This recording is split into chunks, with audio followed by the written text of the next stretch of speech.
Vancouver Mayor Ken Sim announced a plan to dissolve the park board. This city is the only major city in Canada with a separate elected park board. So a move like this would take cooperation from the provincial government to amend the Vancouver Charter. But here to tell us more about why he's headed in this direction is the Mayor of Vancouver, Ken Sim. Hello there and good afternoon to you. Hi, Gloria. Thank you very much for having me on today. So it was just over a year ago, your party ran this slate of park board commissioners. You won a majority control. So what has happened since then? Well, stepping back, back in, I guess, May of 2022, we said, look, we're going to try to fix the park board.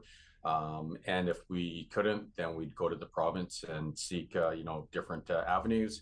And it's become abundantly clear that the structure of the elected park board is broken, and it doesn't matter if you drop in 7 superstars in there, it's not going to fix it. And so what we're going to do is we're going to ask the province to allow us to get rid of the requirement for an elected park board and roll it into regular city operations and have oversight from city council.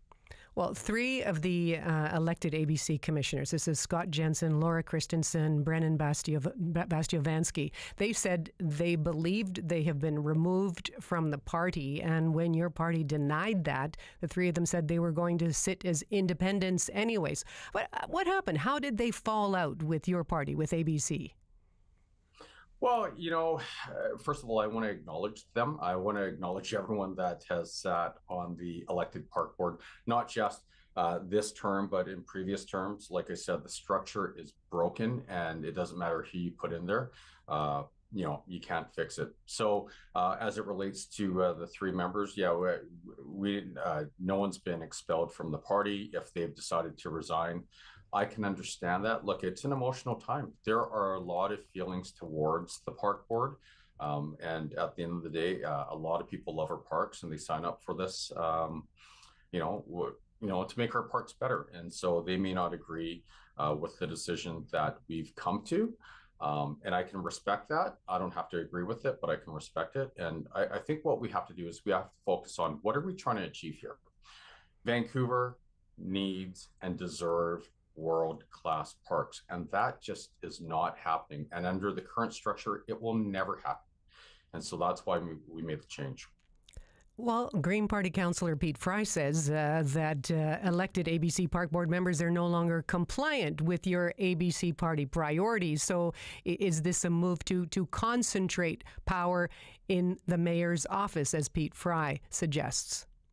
No, not at all. So we're looking at the structure. Okay, so I'll give you an example. When you step back and you look at what's going on in our parks in our cities, in Vancouver, 1 out of 4 trees are dead in Stanley Park. We have the side of the aquatic building, the aquatic center, falling off. We have a dispute over a water pipe that feeds water, like in Spanish Banks, to our bathrooms, and that's in a jurisdictional nightmare. You have parents and kids that play at Trout Lake Little League who have literally raised their own money so they can improve the playing field for their kids, and they're being stopped by the park board. You have the film industry where if they want to film a movie in Dude Chilling Park, they actually have to go not only to city council or city hall to pull a permit to park their trucks on the street, they have to go to the park board and they have to pull a permit to film in Dude Chilling Park. Now, that may seem like a small thing, but if you're off by a day or 2, it's actually a big thing, and it can make the difference between whether or not a film is successful or not. And that actually affects our film industry. When you look at Moby Bikes, when they try to put in an installation for, bikes, which we should be celebrating in our city, they actually have to go to 2 different groups, have 2 sets of negotiations, sign 2 legal agreements. It's all these structural things that makes our system broken, and we cannot tweak it to fix it. We have to fundamentally change it. And I can tell you one thing, aside from Minneapolis, Vancouver is the only city in North America that has an elected park board.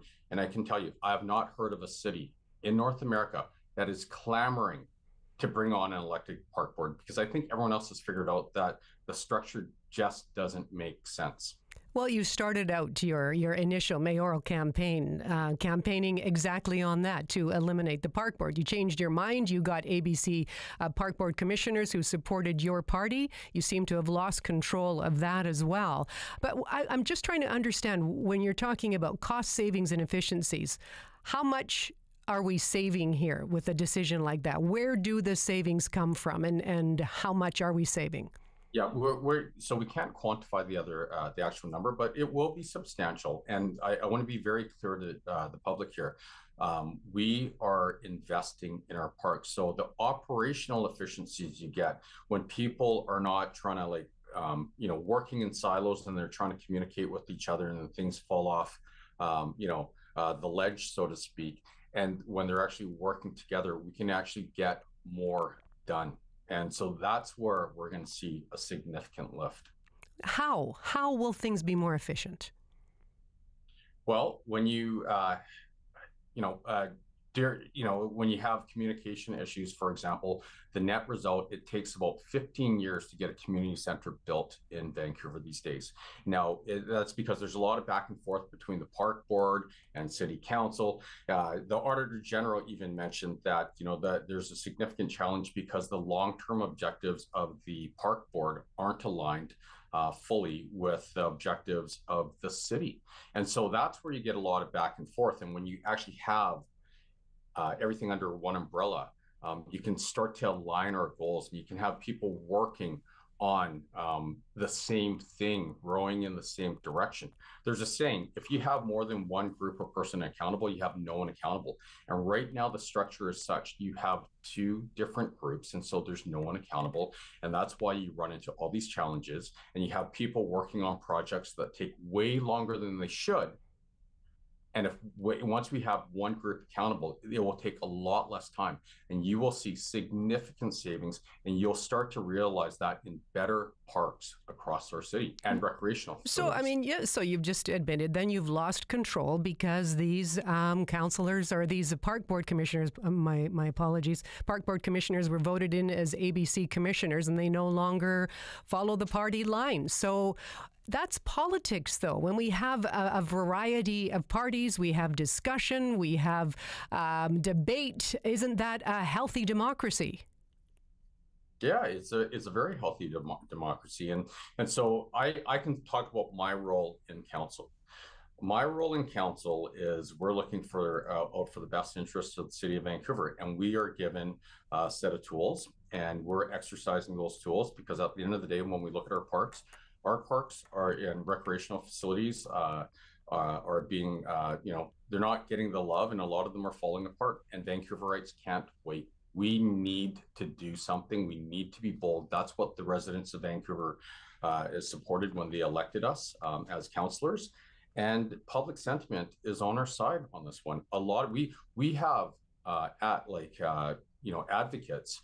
We have Vancouver United Soccer, we have Trout Lake Little League, we have Moby Bikes, we have the people that put on the fireworks, we have the Sun Yet Sun Gardens, we have Musqueam First Nation and Chief Sparrow, we have Bright Light Pictures, like the filming industry.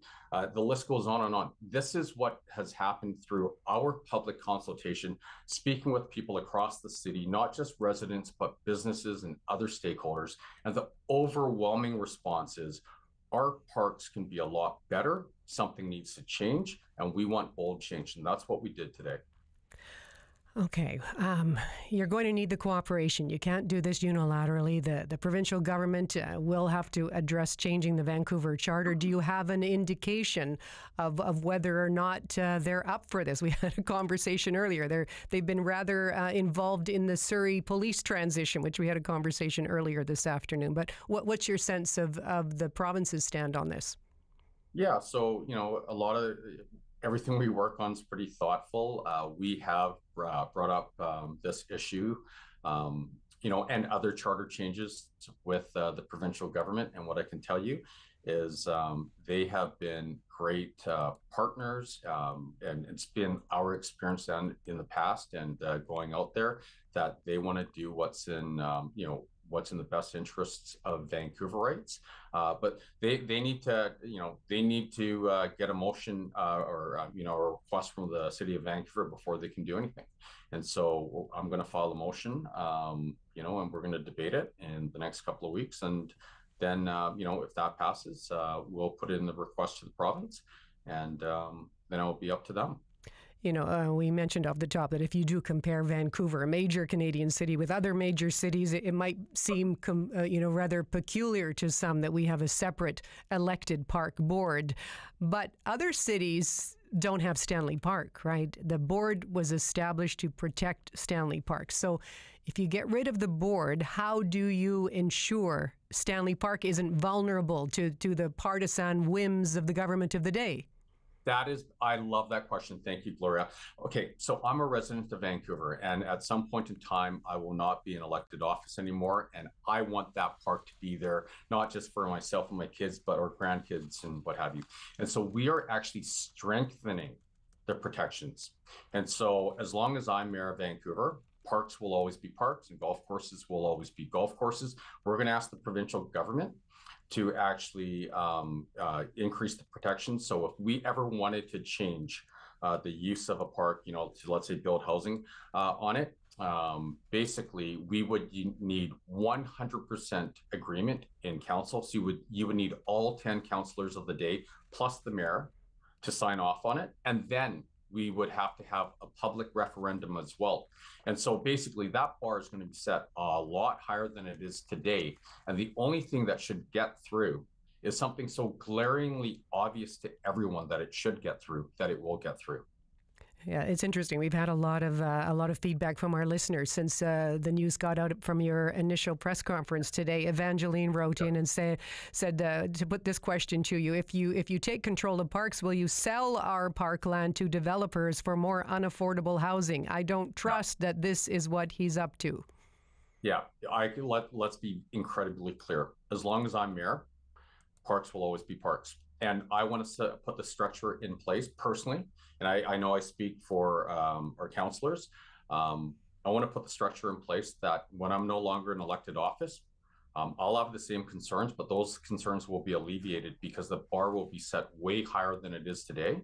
Anyone who likes parks and wants parks to be parks should be doing cartwheels over this one, because we're going to increase the standard way higher than it is now. Because right now, technically, we have the numbers, despite the fact that now 3 of our park board commissioners, according to you, have left the party. But, 2 days ago, if we could get everyone aligned, our party could have actually, done that thing, because you only needed 2/3 of council, 2/3 majority. What we're saying here is you need 100% of council, and then you have to go to the public, and you need a majority of public voters to sign off on this as well. Okay, well, you say, according to me, that wasn't news to you when I said that, though, that they're no longer aligned with ABC. The situation is literally changing by the hour, and I'm in back-to-back meetings throughout the day. So I've actually been away from my phone since about 11:30. Well, at the press conference today, you were asked just how much money a move like this would save. You said, "I'm a black belt in karate." So, no. I mean, all joking aside, for people who don't understand the reference there, do you want to explain what you were talking about?